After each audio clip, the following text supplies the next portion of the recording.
أهلا وسهلا بيكم في حلقة جديدة من جلسات مستر فايبس والحسن بن عمران. في زمن الأبوة والأمومة فيه مش سهلة، تحديات كتير بتواجه كل أب وكل أم علشان يفهموا أولادهم، نفسياتهم، أحوالهم، تغييراتهم الجسمية في عمر المراهقة، يتعاملوا معاها إزاي. لو أنت بتتابعنا لأول مرة ما تنساش تشترك بالقناة، ولو أنت بتتابعنا باستمرار لايك وشير، وشاركنا برأيك في التعليقات عن مضمون الحلقة وآرائك لمواضيع لحلقات جاية. جين زي، تغييراتهم المزاجية، تقلباتهم النفسية. جين زي داخل الحياة بستايل مختلف ومغاير تماما عن اللي اتربى عليه الآباء والأمهات. في معضلة حقيقية بنمر بيها، وهي فجوة بين الأجيال. جين زي اللي هو مواليد 97 ل 2012 بيحلموا بطريقتهم، بيحسوا بطريقتهم، بيتكلموا بلغة يمكن احنا نفسنا مش فاهمينها. النهاردة هنغوص سوا في واحد من أهم وأصعب المواضيع مع الحسن بن عمران، معلم اللغة العربية للعرب والأعاجم، سفير المشروع الوطني للقراءة، مؤسس مجتمع فكرة من كتاب، لايف كوتش ومستشار نفسي في مجالات التربية والتعليم والرياضة. أهلا بيك في جلسات مستر فايبس والحسن بن عمران. اليوم في حديثنا النهاردة مع كوتش الحسن هنعرف وهنفهم، مش هندفن راسنا في الرمل زي النعام، مش هنهرب من الحقائق ولا هنتجاهل أصل المشكلة، هندعبس وهندور وهنوصل مع بعض لحلول كتير. ازاي اتعامل كأب وكأم مع جين زي، ازاي افهمهم واساعدهم واحتويهم، ازاي الاقي جسر يربط بيني وبينهم، جسر ذهني واجتماعي، ازاي اقدر اقرب المسافات. هنبدأ مع بعض مع كوتش الحسن في اول سؤال. في رأيك ايه اللي بيميز جين زي عن باقي الاجيال اللي قبلهم؟ وهل فعلا التكنولوجيا أثرت على طريقة تفكيرهم وتعاملهم مع البيئة المحيطة بيهم؟ وهل الجيل ده يعني أكثر حساسية ولا احنا اللي مش عارفين نحتويهم؟ اللي بيميز جين زي اللي احنا بنتكلم تقريبا من 97 ل 2012 عن باقي الأجيال اللي قبلهم إن هم طموحين أكتر، عندهم فكرة الحدود موجودة حتى وهم ما عرفوش ان اسمها حدود. ما بيقبلوش ان حد يأذيهم، ما بيقبلوش ان حد يتنمر عليهم. عندهم رؤية اوسع لحياتهم بعد كده، وعايزين يعيشوا حياة افضل بكتير قوي من اللي ممكن قبلهم كانوا عايشينها. طبعا التكنولوجيا مأثرة عليهم بشكل كبير، منهم اللي متأثر بشكل سلبي ومنهم اللي متأثر بشكل إيجابي، ولكن في العموم تأثيرها عليهم مخليهم عايزين يستفيدوا من التكنولوجيا مش يتأذوا منها، فهي بالنسبة لهم مصدر من مصادر تحقيق أهدافهم وأحلامهم. في عز ما احنا بنمدحهم وبنقول عليهم جيل مهتم قوي بالطموح والسعة والوصول والنجاح، هل هم جيل أكثر حساسية ولا احنا اللي مش عارفين نحتويهم؟ فمؤكد ان اي حد مهما كان الجيل بتاعه ايه، لما ما بيكونش فيه زي قيم كده، القيم دي بتمثل سور بيحميه وهو ماشي في الرحلة بتاعته، اكيد بيبقى الخبطة او الشكة مؤثرة جدا. لكن كده كده احنا مش عارفين نحتويهم. في فرق كبير قوي ما بين طريقة تفكيرنا وطريقة تفكيرهم. اللي مننا بيعرف يوصل لهم هم بيحبوه جدا وبيرحبوا بيه جدا، بل ان احنا يعني الجيل اللي قبل جين زي مننا ناس بتستفيد منهم وبتتعلم منهم. بكلمك فعلا في اولاد وبنات عندهم طموح كبير وعندهم تفكير مميز جدا. عظيم. طيب كتير من الآباء والأمهات شايفين إن ولادهم ما بيتحملوش المسؤولية، هل ده حقيقي ولا سوء فهم ولا بيبقى نوع من أنواع الجور والظلم من الآباء بيوجهوه لأبنائهم في الفئة العمرية دي؟ خلينا متفقين ان السؤال ده ملوش علاقة بالجيل. يمكن الجيل اللي قبل جيلنا احنا كمان هو كان جيل مسؤول جدا. الناس كانت شايلة مسؤولية تقريبا من هم في ابتدائي، بيهتموا هم بأوضتهم بمذاكرتهم. بدأنا الجيل بتاعنا ومن بعدنا جين زي، أنا عايز ماما تقعد معايا، أنا عايز بابا يوديني ويجيبني. بس دي مش مشكلة جين زي، دي مشكلة الآباء أكتر. أنا عندي أصدقاء أولادهم في جين زي ومن ابتدائي ومن إعدادي هم اللي بيروحوا النادي وهم اللي بيروحوا الدروس بتاعتهم وهم اللي بينزلوا يجيبوا طلبات ويحاسبوا وبيكون معاهم فلوس. فالفكرة بتكون أكتر عند الأهالي إن هم يشيلوا مسؤولية بطريقة ذكية، لكن ما كنش أنا يعني ساحب منهم القرارات والمسؤوليات وبعد كده أقول لهم أنتوا جيل مش مسؤول. طيب كوتش الحسن، لو انتقلنا لمحور العلاقة بين الأهل والأبناء، ايه أكتر الأخطاء اللي بيقع فيها الأهالي وهم بيحاولوا يتعاملوا مع أولادهم؟ حبيت السؤال ده جدا. ايه الأخطاء اللي بنقع فيها واحنا بنتعامل مع أولادنا؟ يمكن ده هيرجعنا للأخطاء اللي أجدادنا وقعوا فيها مع آبائنا، والأخطاء اللي احنا هنقع فيها مع أبنائنا. هي سلسلة كده لو محدش وقفها وبدأ يبني سلسلة تانية إيجابية، الأخطاء هتقعد تتكرر. بس أكتر حاجة أنا ما بحبهاش في تعامل الآباء وبشوف إن هو خطأ كبير جدا وحسابه هيكون للأسف يعني على الطرفين، على الآباء وعلى الأبناء، هو عدم اهتمامنا بمشاعرهم. إن إحنا مهتمين بسلوكياتهم واللي هم بيعملوه واللي هيوصلوا له أفكار وسلوكيات. طب هم حاسين بإيه؟ لما بيتألموا وبيتوجعوا بنسمعهم ولا لأ؟ بنطبطب عليهم ولا بنقول إيه التفاهة دي؟ وانتوا انتوا ليه ما عندكمش طموح لأكبر من كده؟ لا لا لا لا خالص، العيال دي عندها طموح كبير جدا. الجيل ده عنده يعني رؤية أوسع من رؤيتنا بكتير، ولكن هم محتاجين حد يهتم بمشاعرهم برضه. يمكن اللي بيعمل ده، فاكر لما قلت لك في الاول هي اخطاء اجداد بتتعمل على الاباء فالاباء بيعملوها على الاحفاد. يمكن احنا لقينا الكبار بيجنبوا مشاعرنا شويه وبيهتموا اكتر بافكارنا وسلوكياتنا، فطلعنا احنا كمان بنعمل ده. طيب هل فكرة أنا أبوك أنا أمك وبفهم أكتر منك لسه نافعة الفكرة دي، ولا انتهت من قاموس جيل جين زي؟ بص، هو خلينا نتفق ان لما بابا وماما بيقولوا انا ابوك وعارف مصلحتك وانا بفهم واكبر منك بيوم يفهم عنك بسنة والحكم العظيمة دي، خلينا نتفق ان الاب والام هم اكتر حد عايز مصلحتك. باباك ومامتك اكتر اتنين في العالم نفسهم يشوفوك انجح واحد في المجرة جوه وبره. ولكن هل رؤيتهم بقى دي مناسبة للوقت الحالي؟ دي بقى اللي هنختلف عليها شوية. في اباء وامهات ما شاء الله هتلاقيهم دايما بيتابعوا الكورسات بتاعت التربية، بيرجعوا في استشارات نفسية، بيجي لي استشارات نفسية من اباء وامهات انا عايز اعرف اتعامل مع ابني ازاي بشكل افضل.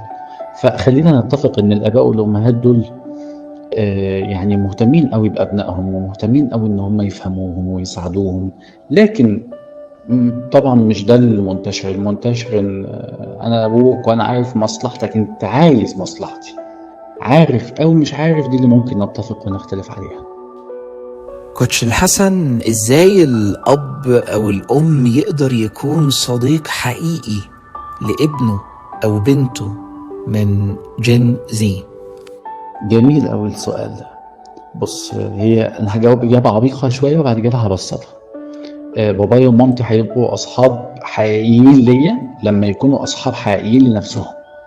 لما انا اعرف اصاحب نفسي واقعد مع نفسي ودردش مع نفسي، مش هبقى مجنون، لا ده انا هبقى عاقل جدا، هبقى انسان يعني سوي وصحتي النفسيه جميله. فلما اعرف انا كأب او كأم اصاحب نفسي هعرف اصاحب اولادي. ونقطه طبعا لازم لازم لازم ما تبقاش موجوده عشان نبقى اصحاب صح. محكمش أبطل إصدار الأحكام. طيب لو الابن بدأ ينغلق وينعزل، وبدأت أحس إن هو بينطوي كده، بيبعد عن أصحابه، بيبعد عنا، إمتى أقدر أعتبر إن ده ناقوس خطر أو مؤشر للتغيرات، أبدأ أخد خطوات إيجابية للتعامل معاها؟ بص، في موضوع ينغلق أو ينعزل دي بتفرق ولد عن بنت. يعني في الولاد احنا عقلية الراجل من الصغر عادي ممكن ياخد جنب كده ويفصل شوية وبعد كده يرجع لك وهو كويس. البنات لا، البنات لازم حد يبقى جنبها وبيحتويها. فإمتى ده نعتبره خطر؟ لما الموضوع يكون زاد عن الطبيعي، ونبدأ إن إحنا بقى نسأل نطمن، بس مش بفضول قد ما هو باهتمام. يعني أركز هنا على شعور ابني، مش على هو أنت بتفكر في إيه، طب هو إيه اللي مش عارف إيه، ونقعد بقى نسأل أسئلة. هو الولاد والبنات في الوقت اللي بيبقوا فيهم مأذيين نفسيا أو هرمونات بقى أيا كان، هو مش عايز يتكلم، هو عايز يتحضن بس كده. طيب بالنسبة لتأثير السوشيال ميديا والإنترنت على جين زي، الجيل ده عايش أونلاين طول الوقت، هل ده بيساعدهم ولا بيعزلهم؟ وهل تحجيم استخدام الموبايلات ليهم حل واقعي وعملي، ولا احنا محتاجين ان احنا نوجه الاستخدام ده للأحسن او اللي يكون له صالح ليهم؟ وطريقة التوجيه دي بتكون ازاي؟ شفت من يومين بوست كده يعني طالع ترند وفي كومنتات كتير قوي عليه، عن ولد عنده 13 سنة تقريبا بياخد كورسات في الاي اي وحاجات اونلاين بيتابعها فبدأ بعض الآباء والأمهات يعني مش عايز أصدر أحكام، بس بدأوا يقولوا إن الولد ده مش عايش سنه، ده لازم يلعب، ده لازم ينطلق. أنا مش عارف هو يعني الراجل بيقول لهم عندي 13 سنة، ما بيقولش عندي 5-6 سنين. والولد قال لهم والله يا جماعة أنا بخرج وبلعب وبعيش حياتي، بس يعني أنا بابايا ومامتي مفهميني إن من التاريخ الإسلامي بتاعنا إن كان بيبقى عنده 12 و13 سنة وطالع قائد في معركة أو طالع بيحارب في غزوة. فده كان يعني في رجالة كانت بتشيل المسؤولية عادي يعني وهي في سن صغير. وطبعا يعني اتصالي بالسوشيال ميديا او ان انا اونلاين طول الوقت على حسب انا بتابع ايه ومهتم بايه. طب نخلي ده مثلا يعني عشان نستخدم الموبايل بشكل واقعي او صحي. وانا عجبني قوي السؤال بتاعك، ان احنا فعلا نوجه الاستخدام. في يعني كتير من الابليكيشن اللي بتخليني انا كأب مطلع على الحاجات اللي ابني بيتابعها وبيشوفها. زائد ان يعني يا سلام لو يبقى في وقت كده في الاسبوع بقعد مع ابني نسكرول على الحاجات اللي هو بيتابعها لو هو يحب ده. يعني مش لازم اقول له وريني بتتفرج على ايه وهات موبايلك ابص فيه، لا، يعني عشان ما يبقاش كأني انا براقبه وبتجسس عليه. احنا مش عايزين نوصل للنقطة دي خالص، ولكن ممكن هو بيتفرج على حاجة انا بتابعها، انا بتفرج على حاجة هو بيتابعها. في اباء وامهات بيبقوا لزاز قوي، بيبدأوا ان هم يبعتوا على الجروبات بتاعتهم مع ولادهم الحاجات اللي بيتفرجوا عليها، وبيبقى الموضوع لطيف وجميل جدا. طيب كوتش الحسن، هل شايف ان في فرق بين جيل واعي رقميا وجيل مدمن شاشات؟ يعني الفرق بين المصطلحين دول او الشعرة اللي بين المصطلحين دول من وجهة نظرك او رأيك تكون ايه بالضبط؟ فرق كبير طبعا بين جيل واعي رقميا عنده وليكن 6 أيام في الأسبوع أنا موجود على السوشيال ميديا، موجود على كورسات ومنصات باخدها، خصوصا كمان لو كان في المرحلة الخاصة بالإعدادي أو الثانوي، وعنده بقى كورسات أونلاين وعنده دروس أونلاين وعنده حاجات بيتابعها. المستر منزل الحصة أونلاين 7 و8 ساعات في ثالثة ثانوي، فطبيعي هيبقى ماسك الموبايل أو فاتح اللابتوب. لكن جيل مدمن شاشات مش قادر يقوم من عليها بقى. انا بقول لك احنا مثلا 6 ايام قاعدين على الموبايل او على اللاب، لازم يبقى في يوم في الاسبوع كده كل السوشيال ميديا وكل الأجهزة اللوحية بعيدة عني، أو قادر إن أنا أفصل منها. ويا سلام لو كان يوم جمعة بقى وقت فيه روحانيات وهنصحى كأسرة، نقرأ سورة الكهف سوا، ننزل نعمل شوبينج، أيا كان الأنشطة اللي نعملها بعيدة عن الموبايل. لكن يعني للأسف احنا ممكن دلوقتي نلاقي الآباء والأمهات هم اللي ماسكين الموبايل أكتر من الولاد. نيجي بقى لنقطة نفسية شائكة جدا في العلاقة بين جينزي وأبائهم وأمهاتهم. فرضا في يوم ابني أو بنتي جاه يقول لي أنا مكتئب أو مش لاقي نفسي، أعمل إيه أو تصرفي وقتها يكون إزاي؟ أول ما يقول لي أنا مكتئب، أو مش لما يقول لي، لما أنا أحس إن هو مش في أفضل حال، زي ما قلت لك أنا مش محتاج أروح أقول له في إيه. وطبعا لو البنات يعني مالك، مفيش، اللي مزعلك، ماليش، مش هنخلص. أروح أحضنه، أشاركه في حاجة محتاج إن هو يخلصها، نساعد بعض فيها، تمام. وأوصل له حتى لو مش هقولها، بس أوصل له إن وقت ما تحتاجني أنا جنبك. ملاقيش بقى الولد أو البنت رايح لباباه أنا محتاج أتكلم معاك، مش فاضي دلوقتي، وماسك الموبايل. يا لهوي، طب يعني أعيط طب ولا أعمل إيه؟ طيب بالنسبة للحوار المفتوح، هل ينفع مع كل ولادنا ولا في شخصيات لازم لها تعامل مختلف؟ بص، هنا بقى في نقطة الحوار المفتوح، لا، كل شيخ وليه طريقة. يعني ممكن أقول لك حاجة بتناسب أولادي، أو يعني لما طلابي يعني، لكن ما تنفعش مع طلابك، مع ابن خالتك الصغير اللي بيقتدي بيك. فكل شيخ له طريقة، وكل شخصية من أبنائنا ومحتاج دخلة معينة. ومفيش حد المفترض يكون فاهم دخلة ابنك أو بنتك قدك، أنت أكتر حد على دراية بيه. ولكن بالله عليك وأنت بتدخل له بقى، ادخل له من الحتة الحلوة اللي فيه. يعني أنا عارفة إن ابني مثلا مش ملتزم في المذاكرة، بس شخصية رياضية جدا. صباح الفل يا نجم مصر يعني، وأتغزل فيه كده. إيه أخبار البايو تراي تمام. لو أنا كأب وداخل على بنوتي عايز أطمن عليها أو أتكلم معاها في موضوع، لازم كان حد من أساتذتي يعني ربنا يصبحه بالخير، أستاذ إبراهيم خطاب، كان بيقول لازم بنتك تتعاكس منك، أنت اللي تعاكسها، أنت اللي تتغزل فيها، عشان هي كده هتتعاكس بره. فخلي اللي يمدح البنت ويتغزل في البنت الأب، عشان تبقى شبعانة في البيت. ازاي اقدر اخلق مساحة امنة للكلام في البيت بيني وبين ابني او بنتي من جينزي؟ ازاي اكون ملاذ امن ليهم يلجأوا له لما يكونوا حابين ان هم يفضفضوا او يتكلموا؟ المساحة الآمنة هتيجي من إني مش بحكم. كده الولاد هيجوا يحكوا، هم لازم هيجوا يحكوا. في وقفة احنا مسمينها وقفة المطبخ، انت ماما بتعمل البطاطس وانا وانت داخلين من ايامنا احنا، مش من ايام جينزي. فمهم قوي وانا بسمع ابقى مهتم، واكتر من اني اسمع الكلام، اسمع ما وراء الكلام، عشان في كلام بيتقال وبيبقى في وراه كلام تاني. هنا بقى محكمش، وهنا هو انت تقصدي، هو انت قصدك، وطبعا نبرة الصوت بتفرق، فناخد بالنا من التفاصيل البسيطة دي.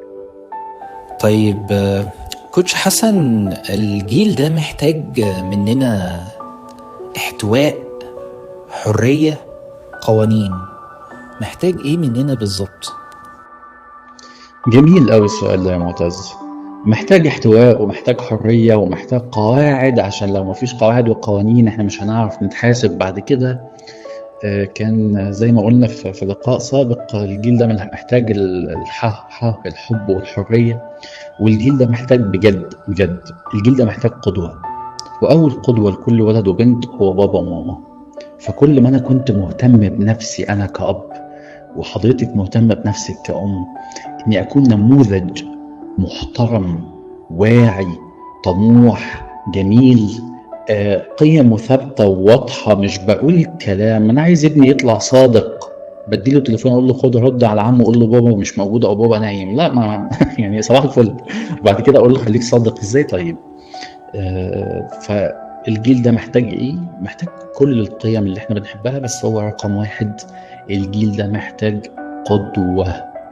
تمام كوتش الحسن. طيب هل الفكرة التربية بالعقاب لسه ليها مكان في عالم وقاموس جينزي، ولا اختفت واندثرت؟ قالوا من أمن العقوبة أساء الأدب. فالتربية بالعقاب موجودة ولا لا؟ طبعا إذا كان ربنا سبحانه وتعالى هيعاقبنا لما نخطئ وبيعاقبنا لما بنخطئ في الدنيا، بس في فرق ما بين أب وأم وصلوا لمرحلة إنه لو قال لابنه أنا زعلان منك، ده يبقى عقاب كبير قوي قوي قوي قوي. لما الأم تقول لبنتها أنا مش حابة أتكلم معاكي دلوقتي، البنت تبقى منهارة وزعلانة. وفرق كبير طبعا لما يكون الأب يقول لك أنا هكسر العصاية، أنا مش عارف، يا عم كسر خلاص، ما اتعودت يعني. فمش ده العقاب ومش دي التربية. يمكن احنا قلنا كل واحد ودي دخلة، بس لو دي دخلة ابني اللي أنا وصلتها له، للأسف هو هيكبر وهيجي بعد كده العصاية اللي انت بديها تكسرها عليه هيعرف يصدها كويس. وقتها بقى هنقول الولد عاق، الولد مش بيحترم سن باباه، بس أنا اللي وصلت لده. طيب تخيل معانا كده في ثقب زمني، بلاك هول، عدينا منه كده في بعد زمني ما بين الأجيال، ورجعنا بالزمن وبحياتنا كام سنة لورا. هل لازم نغير أسلوب تربيتنا بالكامل، ولا يبقى الوضع على ما هو عليه؟ أكيد مش هنغير أسلوب تربيتنا بالكامل. وخليني يعني أصدمك صدمة مش لطيفة، إحنا والمتابعين، الآباء والأمهات ما بيتغيروش. ممكن تفاصيل بسيطة تتغير، ممكن في آباء وأمهات بيحاولوا والله، بس الطبع صعب، الطبع غلاب للأسف. فالتغيير بالكامل ده مش ممكن خالص. ولكن والله لو في تغيير في تفصيلة أو اتنين، دي هتبقى حاجة جميلة جدا. وده هيجي من خلال إن إحنا بنقعد مع بعض، إن إحنا بنرجع للمتخصصين ونسألهم أنا محتاج أظبط علاقتي بابني وبنتي، طب أعمل إيه؟ يا ريت والله. طيب في آخر حلقتنا اليوم، لو هنوجه رسالة لكل أب ولكل أم، هنقول لهم إيه؟ رسالة لكل أب وأم: التغيير بالقدوة، تغيير بالعدوى. عايز ابني يعني توصل له عدوى جميلة جدا ويبقى شخص أمور ومحبوب، إن أنا أكون القدوة اللي في حياته. ابني محتاج يشوفني ناجح، محتاج يشوفني طموح، محتاج يشوفني مشغول. لو في وقت مشغول عنه بطموحاته بنجاحات بحققها، هو برضه هيبقى طموح وناجح. ولازم في جلسة أسبوعية ما بيني وما بين أولادي، ندردش سوا ونضحك سوا ونلعب سوا واسمعهم. مهم قوي أسمعهم مرة واثنين وثلاثة. لكل أب أنت أهم حد في حياة بنتك، لكل أم أنت المكون الأول والأخير في حياة ابنك. هو هيطلع زوج عظيم وأب عظيم عشان انت اهتميتي ببناء شخصيته، ان هو يكون راجل مسؤول، فخليه يشيل المسؤولية من بدري وشجعيه لما بيشيل المسؤولية. يا أب يا عظيم، احضن بنتك وبصها وعكسها يا عم بص يعني، مش هقول لك أكتر من كده بس ربنا يبارك لكم في أولادكم ويفرحكم بيهم ويخليكم دايما قدوة ليهم، قدوة تاخد بإيديهم للجنة. بنشكر الحسن بن عمران النهاردة في حلقته الدسمة معانا من جلسات مستر فايبس والحسن بن عمران. جينزي مش جيل ضايع، هو جيل بيدور على نفسه وسط الزحمة، بس محتاج مننا ان احنا نسمعه، نفهمه، نحبه من غير شروط، نساعده، نلاقي جسر نقف عليه ونتلاقى فيه. شكرا انكم شاركتونا الرحلة دي. لو الحلقة لمست فيك حاجة، شاركها مع حد محتاج انه يسمع الكلام ده. وتابع بودكاست الخميس بكرة بإذن الله في حلقة مميزة جدا. دايما معاكم في رحلة الوعي والتغيير مع بودكاستات أكتر وجلسات أعمق. كان معاكم مستر فايبس. السلام عليكم ورحمة الله وبركاته.